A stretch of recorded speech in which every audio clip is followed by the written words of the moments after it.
نحمده ونصلي على رسوله الكريم فاعوذ بالله من الشيطان الرجيم بسم الله الرحمن الرحيم قال ربي اشرح لي صدري ويسر لي أمري واحلل عقدة من لساني يفقهوا قولي. سامعات السلام علیکم ورحمۃ اللہ وبرکاتہ. الحمدللہ پچھلے دروس میں ہم نے جو ایمان، اسلام اور احسان کے بارے میں علم حاصل کیا تھا، تو اس میں سے ایمان کے بارے میں انشاءاللہ آج کے درس میں ہم مزید اپنے معلومات میں اضافہ کریں گے. کیونکہ آڈینس کی طرف سے الحمدللہ یہ جستجو پیدا ہوئی ہے، یہ بات ظاہر کی انہوں نے، ہماری بعض بہنوں نے یہ خواہش ظاہر کی کہ ایمان کے بارے میں اور ہمیں کچھ ڈیٹیل بتائیے گا. بہنوں، جو ٹاپکس میں نے کور کرنے کی کوشش کی ہے مختصراً انداز میں، تو یہ اسلام اور ایمان یہ ایسی چیزیں ہیں جو اگر تفصیلی ہم بتانا چاہیں اس کو تو شاید یہ ٹاپکس یعنی کئی دن لگ جائیں، اس میں کئی دن لگ جائیں. جیسے مختصراً میں آپ کو بتا دوں کہ اسلام، ایمان سارے قرآن اور سارے احادیث ہیں. ایمان کیا ہے؟ جب آپ دیکھنے کی کوشش کریں گے تو سارا قرآن آپ کو پڑھنا ہوگا، ساری نبی صلی اللہ علیہ وسلم کی ہمیں سیرت پڑھنی ہوگی.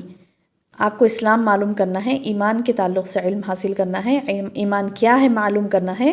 تو ایمان معلوم کرنے کے لیے جیسے میں نے آپ کو بتایا سارے قرآن اور سارا حدیث دیکھنا ہے. کیسے؟ اس کی دلیل کیا ہے کہ جیسے میں نے ایمان کے معنی میں ہی آپ کو بتایا کہ ایمان کا معنی ہے تصدیق کرنا. ایمان کا معنی ہے تصدیق کرنا. اب تصدیق کسے کہتے ہیں؟ جیسے میں نے پچھلے درس میں آپ کو بتایا کہ تصدیق مطلب یہ کہ ایک ایگزامپل دیا تھا میں نے آپ کو کہ سرٹیفکیٹ کو تصدیق نامہ کہتے ہیں. سرٹیفکیٹ جو ہوتا ہے نا، سرٹیفکیٹ انگلش ورڈ ہے، اس کا اردو ٹرانسلیشن کیا ہے؟ تصدیق نامہ. تصدیق نامہ یعنی آپ نے یعنی سرٹیفکیٹ ہے وہ تو تصدیق ہم کر رہے ہیں کسی چیز. ایمان کا معنی ہے تصدیق کے ہیں، یعنی کسی چیز کو آپ سچ جان رہے ہیں اور اس کو سرٹیفائیڈ کر رہے ہیں، سچ جان رہے ہیں اور اس کو مان لے رہے ہیں. تو شرعی اصطلاح میں ایمان کیا ہے کہ جو چیز اللہ نے اپنے رسولوں کے، نبیوں کے ذریعے سے ہم کو بتائی ہے ان کو دل سے سچ جان لینا. تو دل سے سچ جان لینے کی فوری بات کیا ہوتا ہے؟ ہمارے زبانوں سے اقرار ہوتا ہے. جب زبان سے اقرار ہوتا ہے تبھی بھی بات کمپلیٹ نہیں ہوتی، ظاہری اعضاء سے ان کو بجا لاتے ہیں اعمال کو، تو اس وقت ایمان مکمل ہوتا ہے. تو ایمان کی تکمیل کے لیے دل سے سچ جاننا ہے، پھر زبان سے اقرار کرنا ہے اور پھر اعضاء سے اس کو ظاہر کرنا ہے، یعنی اپنے ہاتھ پیر سے، زبان سے، یعنی تمام اعضاء سے، اپنے اعضاء بدن سے ہم کو ظاہر کرنا ہے کہ ہمارے اندر ایمان ہے. تو سبحان اللہ، جب جا کر ایمان مکمل ہوتا ہے. جو ہم آپ کو علم دے رہے ہیں وہ بالکل مختصراً ہے تاکہ علم حاصل کرنے کی اور مزید علم حاصل کرنے کی آپ کو جستجو پیدا ہو جائے. یعنی جیسے ابھی پیدا ہوئی الحمدللہ کئی ہماری بہنوں کو کہ تھوڑی چیزیں ایمان کے بارے میں معلوم ہوئی تو اور جستجو پیدا ہوئی کہ اور کیا ہے بتائیے ایمان کے بارے میں. سبحان اللہ، اللہ آپ لوگوں کی کوشش کو اور الحمدللہ ہم تمام کی کوشش کو اللہ تعالیٰ شرف قبولیت بخشے، آمین یا رب. تو بہرحال بہنوں، بتانا یہ تھا ایمان کے تعلق سے، اور مزید ہیں تو چند باتیں ہی میں آپ کو یہاں بتا پاؤں گی. جیسے اب آپ اس کو ڈیٹیل آپ کو دیکھنا ہے انشاءاللہ. کیا دیکھنا ہے آپ کو کہ جیسے ایمان کے ارکان میں ہم نے پڑھا کہ ارکان الایمان میں ہم نے کیا پڑھا کہ اللہ پر ایمان لانا، ایمان باللہ. رکن ایمان باللہ کے یعنی ایمان کے ارکان میں سے ہم نے پہلا رکن پڑھا تھا کہ اللہ پر ایمان. اللہ پر ایمان یعنی اللہ تعالیٰ ایک ہے اور اس کی ذات، اس کی صفات تمام عیبوں سے پاک صاف ہے. تو جب ہم نے یہ ایک اللہ پر ایمان لانے کی بات کہی تو جب ہم کو معلوم ہی نہیں ہے کہ اللہ کی ذات کون ہے. جیسے دیکھیے، اگر ہم کسی کو کہتے ہیں کہ کوئی ایمان والا ہے، اپنے آپ کو ایمان والا کہتا ہے، اچھا ٹھیک ہے، اللہ کے بارے میں بتائیے آپ کیا کہہ سکتے ہیں؟ اللہ کی ذات کے بارے میں، اس کی صفات کے بارے میں. تو سبحان اللہ، یعنی ایک 5 to 10 منٹس ہم کہہ سکتے ہیں اللہ کی ذات و صفات کے بارے میں. خلاص، اس کے بعد اور بتائیے اللہ کے بارے میں کیا ہے. تو اتنا مختصر کہتے نہیں بس سب کچھ اللہ ہی ہے بس خلاص. نہیں، ایسے نہیں ہے، بلکہ اللہ تعالیٰ کی ذات، اس کی صفات کے بارے میں باضابطہ اس نے علم دیا ہے. سارے قرآن، سارا حدیث آپ کھول کے دیکھیے توحید سے بھرے پڑے ہیں. توحید وہی ہے کہ اللہ کے بارے میں اللہ تعالیٰ کون ہے، اس کی صفات کیا ہے، اس کی ذات کیا ہے، اس کے اختیارات کیا ہیں، وہ تمام چیزیں اللہ نے لکھ دی ہیں اپنے کلام پاک میں، اور اللہ کے رسول صلی اللہ علیہ وسلم نے بھی مفصلاً یعنی تفصیل سے اس بارے میں سمجھایا ہے۔ تو اللہ تعالیٰ کو جب آپ ایک مان رہے ہیں یعنی یہ تصدیق کر رہے ہیں، تو لازماً آپ کو ہے کہ آپ ساری قرآن ترجمے سے پڑھیں اور اس میں دیکھیں توحید کی آیتیں کتنی ساری ہیں اللہ کے بارے میں، جسے اللہ تعالیٰ بارہا ایمان والوں کو اس میں مخاطب کر رہا ہے۔ جیسے ایمان کے بارے میں ہم سمجھ رہے ہیں نا، تو ایمان والوں کے تعلق سے اللہ تعالیٰ بار بار سوال کر رہا ہے، جیسے یا ایھا الذین آمنوا، اے لوگو جو ایمان لائے ہو۔ ایسی کتنی آیتیں ہیں، یعنی کتنی ہی آیتیں قرآن میں ایسی ہیں جس میں اللہ تعالیٰ نے بارہا ایمان والوں کو کچھ خاص انسٹرکشنز دیے، خاص ایمان والوں کو، جیسے یا ایھا الذین آمنوا اتقوا اللہ حق تقاتہ فلا تموتن الا وانتم مسلمون، یا ایھا الذین آمنوا اتقوا اللہ، اے لوگو جو ایمان لائے ہو اللہ سے ڈرو جیسے کہ اس سے ڈرنے کا حق ہے۔ سورہ آل عمران کی آیت ہے یہ، یا ایھا الذین آمنوا اتقوا اللہ حق تقاتہ فلا تموتن الا وانتم مسلمون، تمہیں موت نہ آئے مگر اس حال میں کہ تم مسلمان رہو، یعنی مرتے دم تک ہم کو اسلام پر قائم رہنے کے لیے اللہ نے خاص حکم دیا ہے، یا ایھا الذین آمنوا کہہ کر۔ اور کئی جگہ ہے ایمان والے ایسے ہوتے ہیں، ایمان والے ایسے ہوتے ہیں، ایمان وہ چیز ہے، کئی جگہ اللہ نے قرآن میں فرمایا۔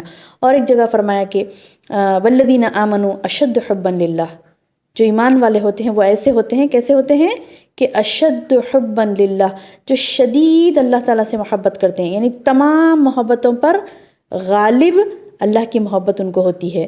تو ایمان کے تعلق سے اللہ نے قرآن میں سمجھایا ایمان کیا ہے۔ تو اللہ کی ذات پر ہم ایمان لانا۔ پھر جب ہم دوسری ارکان ایمان میں سے دوسری چیز جب ہم دیکھتے ہیں کہ تمام رسولوں اور انبیاء پر، سب کے سب اللہ کے سچے بندے اور رسول ہیں، اس چیز پر ہم کو ایمان لانا ہے، تو یہ بھی وہی بات ہوئی کہ جب آپ تصدیق کر رہے ہیں تو آپ کس چیز کی تصدیق کر رہے ہیں؟ آپ سچ مان رہے ہیں تو کیا آپ کو معلوم ہے کہ رسول کون تھے؟ ان کی زندگی کے بارے میں ہر چیز، یعنی ہر وہ چیز جو اللہ کے رسول صلی اللہ علیہ وسلم نے ہمیں بتائی، وہ ساری احادیث ہیں ہمارے سامنے موجود، اور انبیاء کرام کے واقعات ہیں، انبیاء کرام کی زندگیاں ہیں ہمارے سامنے، یعنی تاریخ میں ہم کو اللہ تعالیٰ نے بتا دیا ہے تمام رسول اور انبیاء کے تعلق سے۔ اور قرآن میں بھی جگہ جگہ انبیاء کے واقعات ہیں کہ کون سے نبی کب آئے تھے، کیا تھا ان کا معاملہ، ان کی قوم کا معاملہ کیا تھا، پھر اللہ تعالیٰ نے ان کے ساتھ کیا معاملہ کیا۔ تو ایسی کئی چیزیں جب ہم دیکھتے ہیں تو ہمارا ایمان، جب ہی ہم دیکھیں گے پڑھیں گے تو تب ہمارے قلب سے ہم جان سکیں گے کہ یہ سچ ہے۔ تو سبحان اللہ، ہمارا صرف زبانوں سے کہہ دینا کافی نہیں ہوتا، بلکہ قلب کے ساتھ، یعنی اندر سے آپ کو تسلیم کرنا ہے۔ اندر سے تسلیم کرنے کے لیے پہلے ہمیں دیکھنا چاہیے کہ کیا وہ چیز ہے۔ تو انشاءاللہ سیرت بھی ہم مکمل دیکھیں گے انشاءاللہ، اور انبیاء کی زندگیاں بھی دیکھیں گے انشاءاللہ۔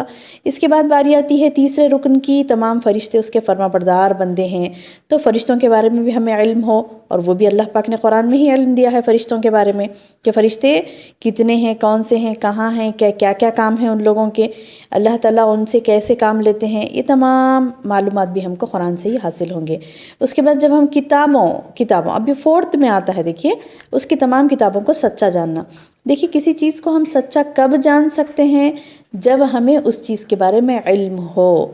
تو سبحان اللہ، ہمارا ایمان اس وقت تک مکمل نہیں ہوگا جب تک ہم قرآن کو مکمل نہ پڑھیں۔ مکمل ترجمے کے ساتھ جب ہم پڑھیں گے تو تب ہمارا ایمان کمپلیٹ ہوگا انشاءاللہ۔ اور ایک جو پانچویں چیز جو ہم کو ایمان کے بارے میں جو دیکھنی ہے وہ کیا ہے کہ قیامت، یعنی ایسا دن ایک ضرور آنے والا ہے کہ اللہ تعالیٰ تمام چیزوں کو فنا کر کے پھر اس کو دوبارہ پیدا کرے گا۔ جیسے انسان کی قیامت تو بہت دور ہے، لیکن انسان کی قیامت اس کے موت کے ساتھ ہی اس کی قیامت ہے۔ جیسے کہا گیا موت کو قیامت صغریٰ کہا گیا کہ موت کے ساتھ ہی اس کی قیامت شروع ہو جاتی ہے، یعنی اس کے اعمال نامے بند ہو جاتے ہیں اور حساب کتاب تک اسے سلا دیا جاتا ہے، اور وہیں پر اس کا فیصلہ ہو جاتا ہے۔ تو سبحان اللہ، یہ بھی ہمارا ایمانیات میں یہ بھی داخل ہے کہ ہم دیکھیں کہ ہر چیز کو فنا ہے۔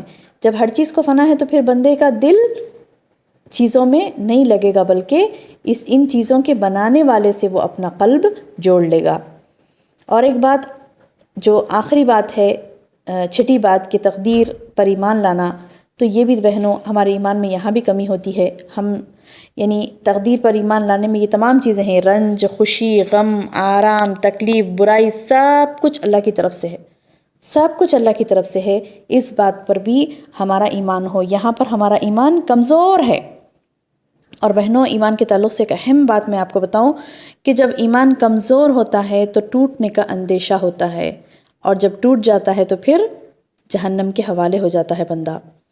تو ایمان کو اپنے مضبوط بنائیں، ایسا مضبوط کہ وہ کوئی طوفان بھی اسے توڑنے نہ پائے، باطل کا طوفان بھی اسے توڑنے نہ پائے، ویسے مضبوط ہم اپنے ایمان کو بنائیں. ایک حدیث کے ساتھ ہم اپنے اس درس کا اختتام کرتے ہیں انشاءاللہ، 2 احادیث کے ساتھ انشاءاللہ. پہلی حدیث تو میں نے جو ارکان ایمان بیان کی وہ حضرت جبریل علیہ السلام کی حدیث ہے کہ رسول اللہ صلی اللہ علیہ وسلم سے دریافت کیا جبریل علیہ السلام نے. حدیث جبریل کہتے ہیں اسے. قال اخبرنی عن الایمان، یعنی مجھے بتائیے کہ ایمان کیا ہے. تو آپ صلی اللہ علیہ وسلم نے کیا فرمایا؟ قال، اللہ کے رسول صلی اللہ علیہ وسلم نے کہا، ان تؤمن باللہ، کہ تم اللہ پر ایمان لاؤ، والملائکۃ وکتبہ ورسلہ والیوم الآخر وتؤمن بالقدر خیرہ وشرہ.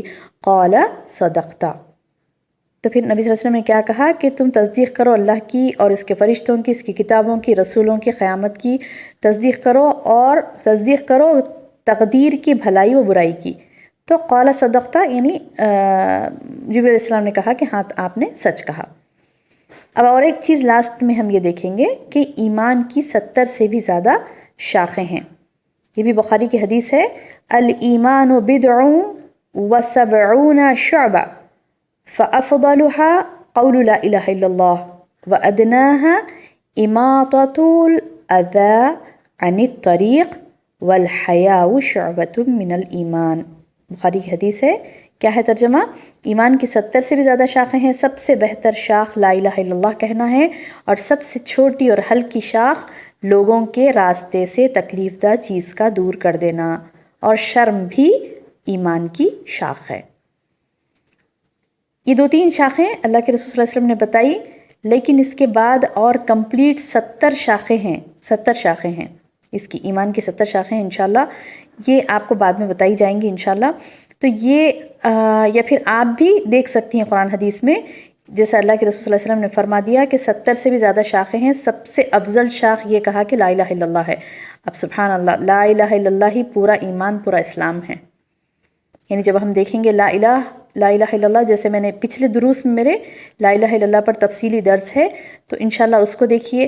اور الہ پر یعنی اسماء و صفات کے درس میں ہم نے جو صفت الہ پر اور لفظ اللہ پر جو درس دیا تھا انشاءاللہ اس کو بھی پڑھیے، تو سمجھ میں آئے گا کہ ایمان کی سب میں بڑی شاخ، بہتر شاخ جو ہے وہ لا الہ الا اللہ ہے. اور سب سے ادنا شاخ کیا ہے؟ ہلکی سی، کہ لوگوں کے راستے سے تکلیف دہ چیز کو ہٹا دینا. تو اتنی چھوٹی چیز بھی ہے تو وہ بھی ایمان میں داخل ہے. تو آپ اندازہ لگائیے، ہر وہ نیکی ہم جو کرتے ہیں، 70 سے زیادہ شاخیں، مطلب یہ کہ ہر وہ نیکی ہم جو کرتے ہیں وہ تمام ایمان سے تعلق ہے. اس میں کیا کیا چیزیں ہیں؟ ایمان اعمال قلبی ہے، یعنی دل کے کام بھی ہیں، بعض اعمال لسانی بھی ہیں یعنی زبان کے کام بھی ہیں، اور اعمال بدنی بھی ہیں یعنی بدن کے کام بھی ہیں. تو اللہ تعالیٰ سے دعا ہے کہ اللہ تعالیٰ ہمیں کہنے اور سننے سے زیادہ عمل کی توفیق عطا فرمائے. آمین یا رب. السلام علیکم ورحمۃ اللہ وبرکاتہ.